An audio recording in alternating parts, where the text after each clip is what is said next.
What's up guys, Lon here from Android Authority, and the latest product from Samsung comes in collaboration with Google and is in the form of a Chromebook or Chromebooks. And this is the very first Chromebook to be built from the ground up with support for Android apps. And it also comes with a built-in stylus that Google says makes this Chromebook especially good for multimedia and productivity purposes. But let's find out how good it actually is. This is the Samsung Chromebook Pro.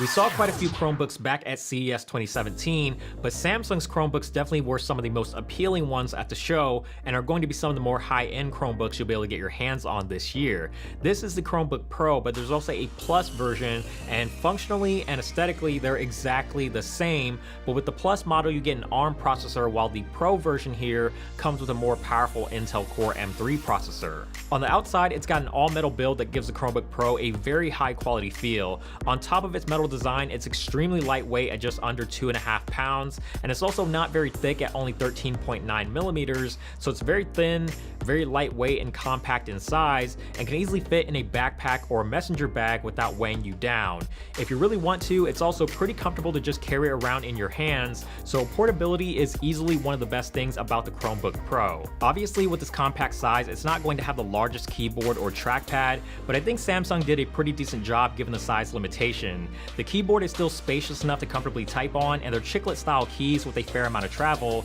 and if you look closely, all the keys have a slight curve that make them contour better to your fingers. The trackpad itself works well for the most part, and I didn't have any issues with the size of it, but I do wish that it had pinch to zoom functionality, and the feedback on it could be better, as it doesn't really give you that satisfying click when you press down on it, but the trackpad does support light taps if you'd rather use that instead of physically clicking the trackpad. The biggest Achilles heel to the Chromebook Pro is the speakers. You'll find two speaker grills sitting on the bottom side towards the corners, and aside from being in a position where they can easily be muffled from sitting on a table, desk, or even your own lap, they simply don't get very loud and can be tough to hear in a room with any sort of ambient noise. Given how thin and light the Chromebook Pro is, it still comes with a decent amount of ports. On the left side, you have a 3.5mm headphone and mic jack, a USB Type-C port, and a micro SD card slot. On the right side, you've got the power button, a volume rocker, and a second USB Type-C port, both of which work for charging and data transfer, but you can also use these ports to output 4K content to an external monitor or TV. I like that there's a USB Type-C port on both the left and the right side,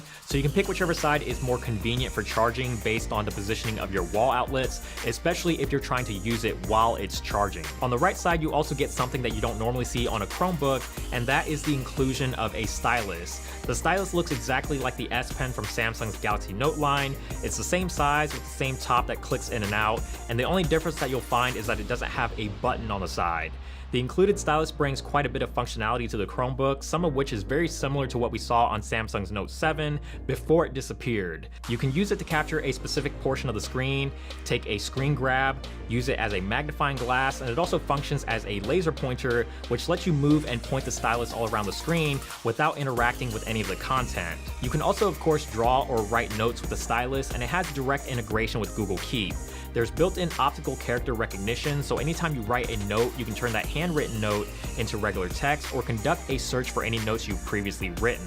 Being able to convert handwritten notes into text is a convenient feature, but it can be pretty buggy with the text recognition. Sometimes it gets the conversion 100% correct, but more often than not, it either doesn't recognize the text at all no matter how clearly you write, or it only converts part of what you wrote. Something that many people are going to wonder is if the stylus actually adds any real value to the Chromebook Pro, and although the majority of my usage with the stylus has consisted of just using it as a surrogate finger, I do think that a stylus makes more sense on this type of device than it does on a phone. On those few occasions where I did need to jot something down, I could comfortably write on the screen and rest my palm on it without worrying about blocking what I was trying to write due to having more screen real estate to work with. The screen on the Chromebook Pro is an LED panel at 12.3 inches with a resolution of 2400 by 1600, which makes it a Quad HD screen, but if you're wondering why the resolution sounds a little bit off, it's because it has an aspect ratio of 3:2, giving you more vertical space to work with, which is great when you're reading web articles,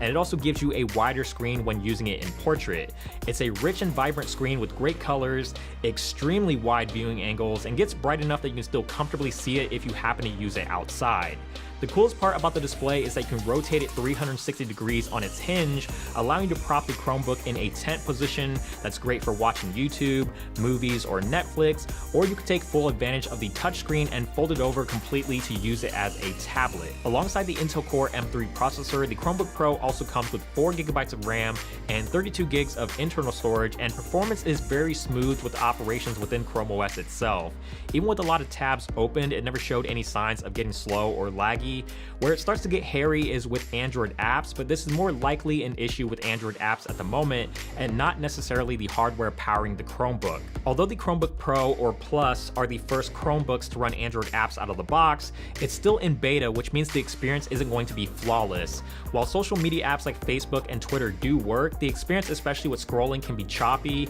and there are many apps, particularly games, that fail to even load. The ones that do load currently don't run all that smoothly, especially if it's a more graphically intensive game, and many apps tend to have issues with properly rotating between landscape and portrait when trying to use the Chromebook as a tablet. Unlike a phone or tablet where apps can take up the entire screen, I do like that a good majority of Android apps on Chrome OS can be ran in a minimized or smaller window for easier multitasking between applications, and it allows the Chromebook to still feel like a computer as it's meant to be, instead of just a tablet with a keyboard attached. Android apps on Chrome OS has a lot of promise, and due to having access to everything on Google Play, I love the extra functionality that it brings both in terms of multimedia and productivity, but until it's out of beta and all the bugs are ironed out, it's not going to be the showcase that Google or Samsung wants it to be. Samsung quotes the battery life of the Chromebook Pro at 8 hours, but I would say it ranges anywhere between 8 to 10 hours because the Chromebook Pro did very well in getting me comfortably through a full workday. With the exception of editing photos or videos, this pretty much became my primary work machine,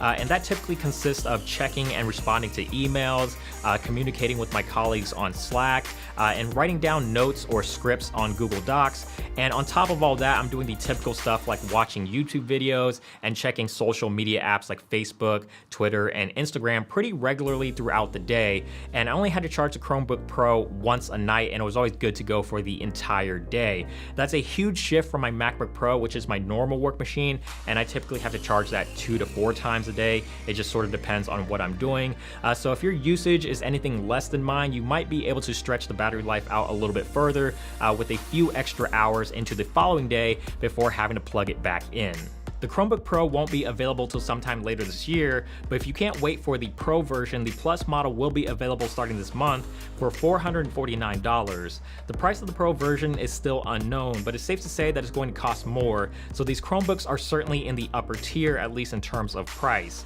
They do, however, offer a lot for that price. You're getting the simplicity of Chrome OS, but with an included stylus, a rotating touchscreen, and access to all of Google Play, the Chromebook Pro can be the simple machine when you want it to be, or become a more than capable multimedia/productivity workhorse, and that's really the beauty of this collaboration between Samsung and Google. As always, thank you guys so much for watching this video. I hope you enjoyed this review of the Samsung Chromebook Pro, and if you did, please give it a thumbs up down below. We definitely appreciate it, and also subscribe to the channel, which is also down below if you haven't already, and check us out on social media, Instagram, Twitter, Snapchat, Google+, all that good stuff will be linked down below, and feel free to follow me on social media as well. And as always, check out the website for more in-depth coverage, AndroidAuthority.com, because we are your source for all things Android.